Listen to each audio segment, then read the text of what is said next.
Hello friends, स्वागत है आपका वेकअप इंडिया यूट्यूब चैनल पर। यही समय है आगे बढ़ने का। चलिए शुरू करते हैं आज का टॉपिक, जो कि रिलेटेड है कि मई में अभी तक इतनी गर्मी क्यों नहीं पड़ी है। Why is it not yet hot in May 2020। तो जानेंगे इस टॉपिक में हम कि क्यों मई में अभी तक इतनी गर्मी नहीं पड़ी है। आईएमडी ने क्या प्रेडिक्शन की थी। आईएमडी इंडियन मेट्रोलॉजिकल डिपार्टमेंट, जो कि हमारे यहाँ मौसम के बारे में प्रेडिक्शन करता है, तो उसने प्रेडिक्ट किया था कि अब मार्च और अप्रैल के महीने में नॉर्मल से ज़्यादा वार्मिंग, ज़्यादा गर्मी रहेगी। बट हुआ क्या है, टेम्परेचर जो है बिलो नॉर्मल रहा है। जो नॉर्मल टेम्परेचर रहता है मार्च और अप्रैल के महीने में, उससे नॉर्मल रहा है काफ़ी पार्ट्स में इंडिया के। And temperature were lower by 4.7 degree Celsius. 4.7 degree Celsius तक कम रहा है यूपी, बिहार और झारखंड में। एंड यहाँ पर देखिए ये प्रोडिक्शन की हुई थी आईएमडी, इंडियन मेट्रोलॉजिकल डिपार्टमेंट ने। And there were no heat waves. अभी तक कोई भी हीट वेव्स नहीं आई है इस रीजन में जहाँ पर लू चलती है। तो अभी तक ये हीट वेव्स या लू अभी तक नहीं पाई गई हैं। क्या रीज़न रहा है जानते हैं। तो जानते हैं पहले कि जनवरी, फरवरी और मार्च में जो बारिश होती है हमारे यहाँ, वो क्यों होती है और कैसे होती है। तो जनवरी, फरवरी, मार्च में जो हमारे यहाँ बारिश होती है, वो रीज़न है उसका वेस्टर्न डिस्टरबेंस। वेस्टर्न डिस्टरबेंस क्या होता है, ये मेडिटेरियन सी में बनता है। आगे चल के जानेंगे टॉपिक में क्या होता है वेस्टर्न डिस्टरबेंस। तो इस साल क्या हुआ है, ये जो बारिश हुई है वो अप्रैल और मई तक हुई है। तो जनवरी, फरवरी, मार्च तक बारिश होती है हमारे यहाँ, ठंडियों की बारिश जिसे बोला जाता है, वो अभी अप्रैल और मई तक हुई है। हर जगह आपने देखा भी होगा, दिल्ली में हुई है बारिश और यूपी में भी हुई बारिश। तो ये रीजन रहा है, इसने क्या कर दिया है, कूल कर दिया है टेम्परेचर को। This heavy rain and storm has led to cooler than normal temperature. तो इस वजह से अभी तक मई में ज़्यादा गर्मी नहीं पड़ पाई है। और आईएमडी ने भी डिटेक्ट किया है, अभी तक 354 ऐसी हैवी रेनफॉल हो चुकी हैं पूरे इंडिया में। दिल्ली में भी देखने को मिला था कि हैवी बारिश हो रही थी, हिमाचल में भी देखने को मिला। इस तरह से काफ़ी हैवी बारिश होते हुए। तो जानते हैं कि वेस्टर्न डिस्टरबेंस क्या होता है। डिस्टरबेंस का मतलब हमेशा आप ध्यान रखिएगा कि जब भी बादल बनते हैं और उनसे जब बारिश होती है तो इसे डिस्टरबेंस बोला जाता है ज्योग्राफी की भाषा में। तो ये जो वेस्टर्न डिस्टरबेंस है, ये एक्स्ट्रा ट्रॉपिकल स्टॉर्म्स हैं। एक्स्ट्रा ट्रॉपिकल स्टॉर्म्स आपको मैं बताऊं तो, जो ट्रॉपिकल रीजन अगर हम बात करेंगे अर्थ में, ये जैसे अपनी अर्थ हो गई, तो ये इक्वेटर जाता है 0 डिग्री से। तो 0 डिग्री से लेके 30 डिग्री तक क्या होता है, ये ट्रॉपिकल रीजन होता है। ये होता है ट्रॉपिकल रीजन। तो ये यहाँ पर फिनोमेना नहीं बनता है, ये बनता है यहाँ पर फिनोमेना। ये जो वेस्टर्न डिस्टर्बेंस होता है वो यहाँ बनता है, जिसे टेम्परेट रीजन बोलते हैं। तो यहाँ पर बनने के कारण इसको एक्स्ट्रा ट्रॉपिकल स्टॉर्म बोलते हैं। तो ये कहाँ पर बनता है, मेडिटेरियन सी में। मेडिटेरियन सी आगे चल के हम देखेंगे कहाँ पर है, लोकेशन मैप में देखेंगे इसको। एंड ये जो वेस्टर्न डिस्टर्बेंस होते हैं, ये these are very difficult to predict. यहाँ पर देखिए थोड़ा सा गंदा हो गया, बियर विद मी। तो इनको प्रिडिक्ट करना बहुत ही मुश्किल हो जाता है। तो देख लेते हैं। तो ये रहा अपना प्यारा भारत, ठीक है। एंड यहाँ है ये मेडिटेरियन सी। एंड इसे आप जानते होंगे वेरी इजीली, काफ़ी लोग जानते हैं, काफ़ी लोग इंडिया से यहाँ पर जाते भी हैं। ये रहा सऊदी अरेबिया, यमन, ओमान, ठीक है। तो जैसे हम लोग क्या बोलते हैं, मिडिल ईस्ट भी बोलते हैं। तो इसके साइड में यहाँ पे मिलता है ये मेडिटेरियन सी, जिसे हिंदी में हम मध्य सागर के नाम से भी जानते हैं, ठीक है। तो मध्य सागर हो गया। यहाँ पर क्या होता है, विंटर्स में, सर्दियों में यहाँ पर लो टेम्परेचर बन जाता है। उसके वेरियस रीज़न है, अभी आगे चल के हम वो भी जान लेंगे क्यों यहाँ पर ऐसा होता है। तो यहाँ पे बनता है लो टेम्परेचर। लो टेम्परेचर बनने से क्या होता है, तो गर्मी ज़्यादा पड़ेगी, गर्मी ज़्यादा पड़ेगी, लो प्रेशर बनेगा। लो प्रेशर होने की वजह से यहाँ पर क्या, लो प्रेशर होगा और यहाँ पर होता है हाई प्रेशर। हाई प्रेशर क्या होता है, जब ठंडी होती है तो हाई प्रेशर बनता है। तो लो प्रेशर से हवा हाई प्रेशर की तरफ चलती है। तो ये पहले तो यहाँ पर बारिश का मौसम बन गया, क्योंकि यहाँ पे विंड ऊपर की तरफ राइज हो रही है, क्योंकि टेम्परेचर ज़्यादा है। तो यहाँ पे बारिश हो रही है, बट विंड भी यहाँ पर वेस्ट की तरफ इस तरह से चलती हैं। तो ये विंड इसको यहाँ पर लेके आ जाती हैं। यहाँ पर होता है अपना हिमालय, जिसकी वजह से ये विंड यहाँ पर स्नोफॉल कराती हैं हिमालय के पास में, हिमाचल वाले एरिया में। एंड नीचे उत्तराखंड वाले एरिया में, एंड उत्तर प्रदेश, यूपी, बिहार, मध्य प्रदेश में ये बारिश देती हैं विंटर के मौसम में, यानी कि दिसंबर, जनवरी, फरवरी के मौसम में। तो देख लेते हैं कैसे होता है। इसमें इस फिगर में आपको अच्छे से समझ में आएगा। तो ये रहा अपना मध्य सागर, ये रहा अपना इंडिया। तो क्या होगा, दिसंबर जनवरी के मौसम के समय पर क्या होता है, जो अपना सूरज होता है ना, सन जो होता है इस समय नीचे आ जाता है। इक्वेटर अगर हम देखें तो काफ़ी नीचे से पास होती है, इस एरिया से इक्वेटर पास होती है और नीचे ही होगी, ये फिगर में पूरा दिखा नहीं पा रहे हैं। तो सन नीचे हो जाता है तो इक्वेटर और नीचे शिफ्ट हो जाता है। इक्वेटर तो नहीं शिफ्ट होता है, आईटी सीजेड होता है एक फिनोमेना ज्योग्राफी में, वो शिफ्ट हो जाता है। गर्मी से आप समझिए कि यहाँ पे गर्मी और ज़्यादा बढ़ जाती है। तो यहाँ पर गर्मी बढ़ जाने की वजह से एक वेस्टर्नी विंड्स होती हैं, तो वो इस एरिया में लाके यहाँ पर टेम्परेचर जो है हाई कर देती हैं, जिसकी वजह से प्रेशर जो होता है लो प्रेशर बनता है।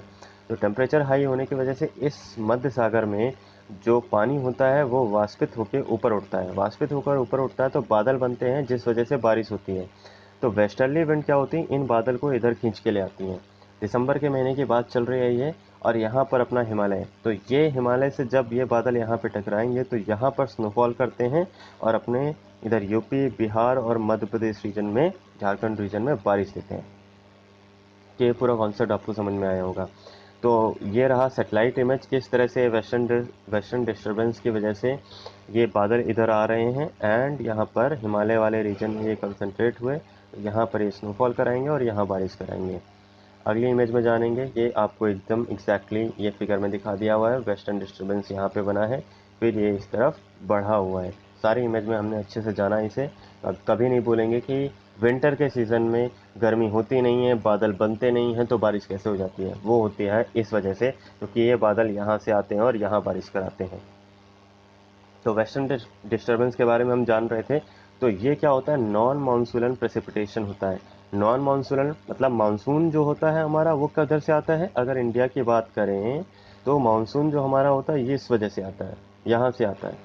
बट ये जो ऊपर वाला एरिया में बारिश हो रहा है वो नॉन मानसून की वजह से हो रहा है, इसलिए इसको क्या बोलते हैं, नॉन मानसून प्रेसिपिटेशन। प्रेसिपिटेशन मतलब बारिश या फिर ओले पड़ना या बर्फ का गिरना। ठीक है, किस वजह से होता है, वेस्टर्लीज की वजह से होता है। पिछले वाले ग्राफ में मैं आपको बता रहा था, मैप में आपको बता रहा था कि यहाँ पर जो होती हैं विंड चलती हैं वेस्टर्न साइड में, मतलब वेस्ट से ईस्ट की तरफ आती हैं। जिस डायरेक्शन से विंड आती है उसका नाम उसी पे पड़ता है। तो अगर वेस्ट से ये आ रही हैं तो इनका नाम पड़ गया वेस्टर्लीज। और ये क्या होता है, अपर एटमॉस्फेयर फिनोमेना होता है। इसमें जो मॉइस्चर होता है, अब अगर आपको बताऊं, जैसे ये अपनी अर्थ है तो अर्थ से काफ़ी ऊपर यहाँ पर मॉइस्चर को कैरी किया जाता है। और नॉर्मल जो होता है लाइक साउथ वेस्ट मानसून में ये ज़मीन से ऊंचाई की बात है यहाँ पे। लाइक अगर ज़मीन से ऊंचाई बात करें तो ये 18 किलोमीटर तक यहाँ पे ऊंचाई पे ये मॉइस्चर ट्रैवल होता है।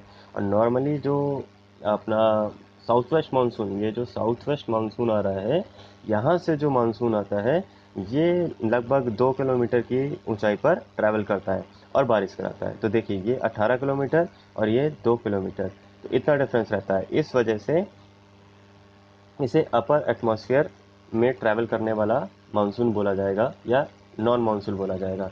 यहाँ पर समझ लेते हैं क्या रीज़न रहता है। तो वेस्टर्लीज जो हैं, ये रहा जेट स्ट्रीम मैंने बताया, जो 18 किलोमीटर की ऊंचाई पर 16 से लेके 18 किलोमीटर की ऊंचाई पर हमारे वातावरण में जो हवाएं चलती हैं बहुत तेज़ चलती हैं, उन्हें वेस्टर्लीज बोलते हैं। वेस्टर्ली जेट स्ट्रीम बोलेंगे इनफैक्ट। तो ये वेस्ट डायरेक्शन में, वेस्ट से, ये देखिए ये डायरेक्शन होती है वेस्ट और इधर अर्थ में हो गया ईस्ट। वेस्ट से आ रही है तो इसको क्या बोला जाएगा, वेस्टर्ली जेट स्ट्रीम। और यहीं पर ग्राउंड लेवल पे इस तरह की एयर भी चलती है। ठीक है, इस तरह से पूरी अर्थ पे एयर चलती है, यहाँ पर भी सेम हो जाएगा। ठीक है, तो क्या होगा, ये एयर क्या होगा, इस यहाँ पे देखिए ये मेटेरियल सी यहाँ पे दिख रहा है, तो यहाँ पे जो बादल बने हुए हैं इसको ये स्ट्रेच करके इधर ले आएंगे, ये जेट स्ट्रीम भी लाएगी एंड ये वेस्टर्लीज भी लाएंगे एंड यहाँ बारिश होगा। पिछले डायग्राम में अच्छे से समझा चुका हूँ, यहाँ पर अर्थ के ऊपर भी आपको समझा दिया। चलिए, ये सब तो हो गया फिनोमेना कि क्यों वेस्टर्लीज यहाँ पर ज़्यादा हुई, क्यों वेस्टर्न डिस्टर्बेंस हमारे पास ज़्यादा आया मई और अप्रैल के महीने में भी, जिसकी वजह से यहाँ पर अभी तक उतनी गर्मी नहीं पड़ रही है। बट क्या ये गर्मी ज़्यादा ना पड़ना गुड है हमारे लिए, अच्छा है या नहीं है? एंड हो सकता है कुछ लोग को अच्छा लगे बिकॉज गर्मी कम लग रही है तो अच्छा लगेगा, बट इससे बहुत ही ज़्यादा सीरियस कॉन्सिक्वेंसेस हो सकते हैं। क्या हो सकते हैं वो हम देख लेते हैं। तो warming of land surface in summer specially in the northern part of the country, तो जो हमारी कंट्री के नदर्न पार्ट में यानी कि इस पार्ट में यहाँ पर समर में गर्म होना बहुत ज़्यादा ज़रूरी है।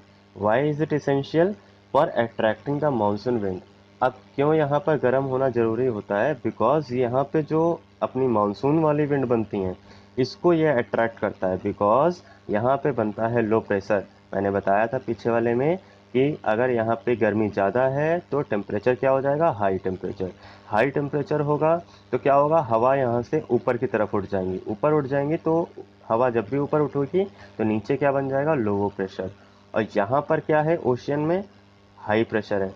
तो हवा हमेशा हाई प्रेशर से लो प्रेशर की तरफ इधर चलती है। तो इस वजह से हमारा साउथ वेस्ट मानसून आता है। तो अगर इधर लो प्रेशर नहीं बनेगा तो ये वाला जो मानसून है इधर अट्रैक्ट होगा ही नहीं। यही बात यहाँ पे लिखी हुई है।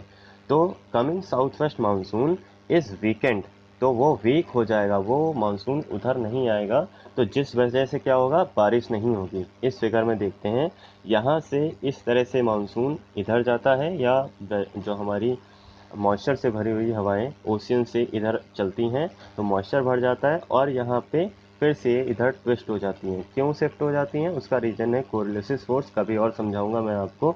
इक्वेटर से शिफ्ट होने के बाद ये इधर शिफ्ट हो जाती है, तो राइट डायरेक्शन में मुड़ जाती है और ये जाके यहाँ पर हमारे वेस्टर्न घाट में काफ़ी ज़्यादा बारिश देती है। कुछ पार्ट इधर आता है, तो हमारे पता होगा मेघालय में चेरापूंजी में काफ़ी बारिश होती है। फिर ये इधर आता है और हमारे पूरे नॉर्थ इंडिया में बारिश होती है। तो ये इफ़ेक्ट जो होगा ये कम हो जाएगा अगर यहाँ पे जो हाई टेम्परेचर कम होगा और लो प्रेशर कम बनेगा।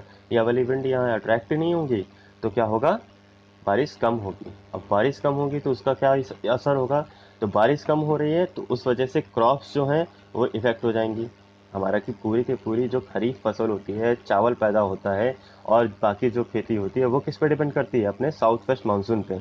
तो वो नहीं होगी तो पूरी की पूरी इकॉनमी हमारी बेकार हो जाएगी। बिकॉज हम जानते हैं कि अपने इंडिया की जो इकॉनमी है वो 60% अभी भी एग्रीकल्चर पे ही डिपेंडेंट है।